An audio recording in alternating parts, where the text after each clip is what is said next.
Good day mga kalapatids. So for today's video ay update tayo sa mga warriors natin.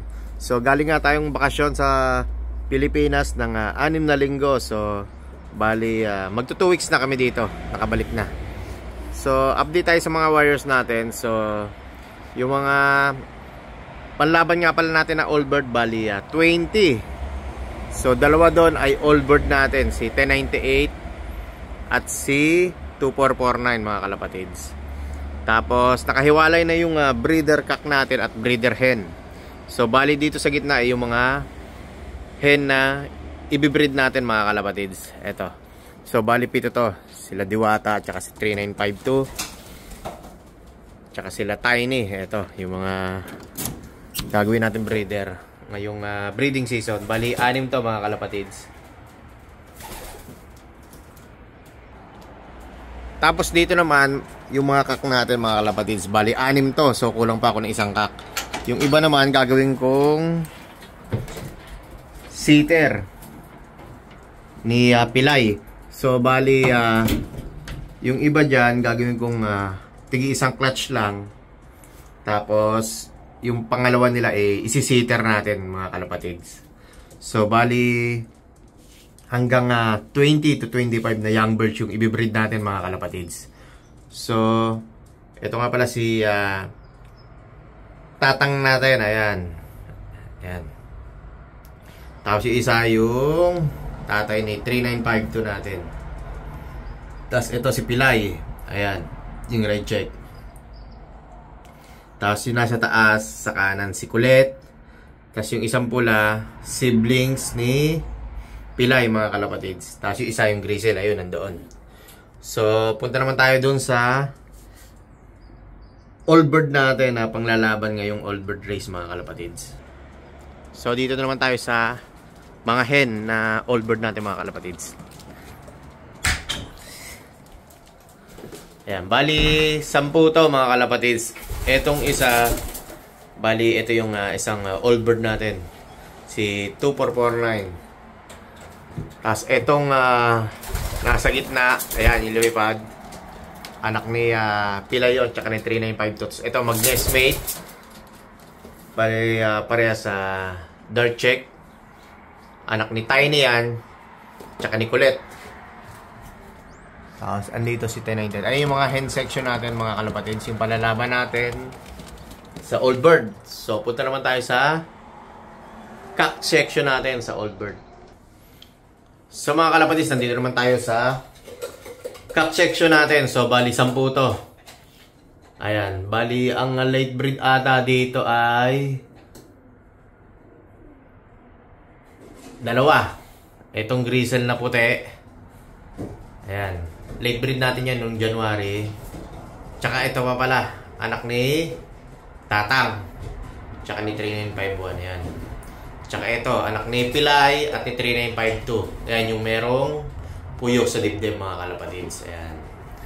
So tapos yung 8 dyan mga kalapatids ay yung mga binreed natin nung young bird season. Tapos ito, yung GB sa atin. Ayan.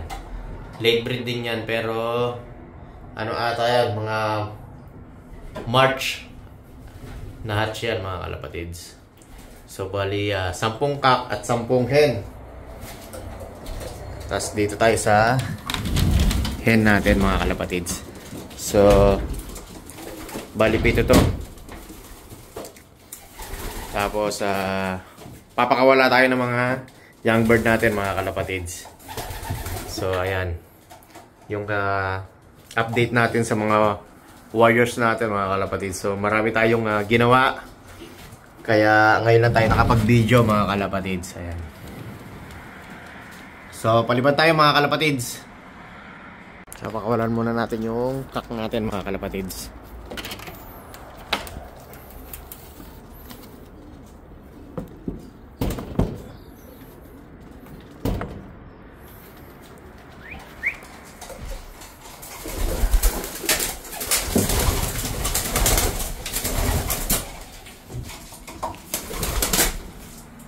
Ito naman yung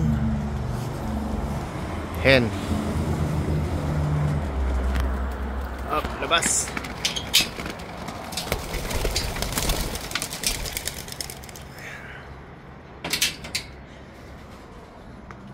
sarado na natin yung cock natin section.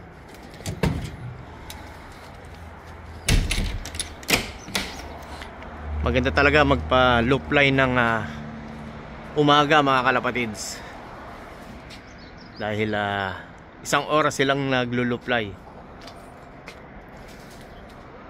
Syempre may trabaho tayo, kaya tuwing hapon lang tayo nakakapagpa-loop-line.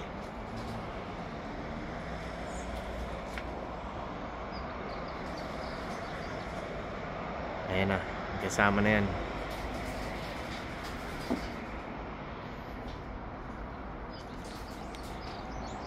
So mamaya lilinisin natin yung loop ulit natin. Maganda pag laging malinis yung loop natin, tapos hindi sila crowded mga kalapatids. Medyo maluwag yung loop natin kasi yung cock natin 10 lang, tas sa hen 10 lang din. Tas ito yung breeder hen natin, pag pinagsama na natin yung cock at hen dito sa breeder loop, dyan natin ilalagay yung mga young bird na ibibreed natin mga kalapatids. So dyan, labas-pasok lang sila dyan sa viewingan mga kalapatids. So tamang-tama yung dinagdag natin na cock section para hindi tayo hirap maghiwalay ng young bird. Tapos yung mga nire-raise natin pinapaluplay natin, dinadampot ko pa yung mga young bird para hindi sumabay do sa paluplay natin sa mga racer natin mga kalapatids.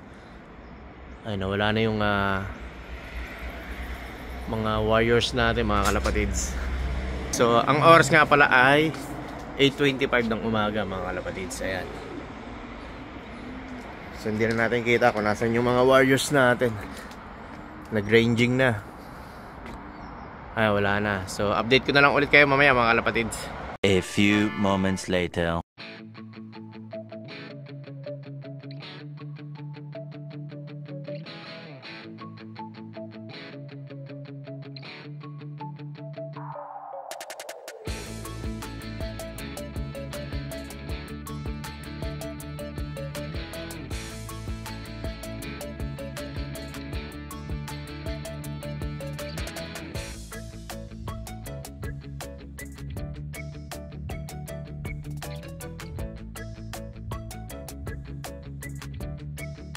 So ito na yung mga warriors natin mga kalapatids. So nalipad pa rin yung mga warriors natin. So oras natin ay 8:55. So 30 minutes nang nalipad yung mga warriors natin. Ayan. So maya maya baka bababa na to mga kalapatids. Ayan, ganda ng panahon. Tapos malapit na yung breeding season natin mga kalapatids. So siguro after 3 weeks ilalagay ko na yung hen natin, pero may division. Tapos after 2 weeks pagkasamahin natin mga kalapatids, kasi sa 3rd week ng June ipi-pairing na natin sila mga kalapatids. So bali matagal-tagal yung preparasyon natin sa breeder, kinukondisyon natin maigi mga kalapatids. So hanggang dito na lang mga kalapatids. Don't forget to like, share, subscribe dyan in Danny Loop Pigeon Racing.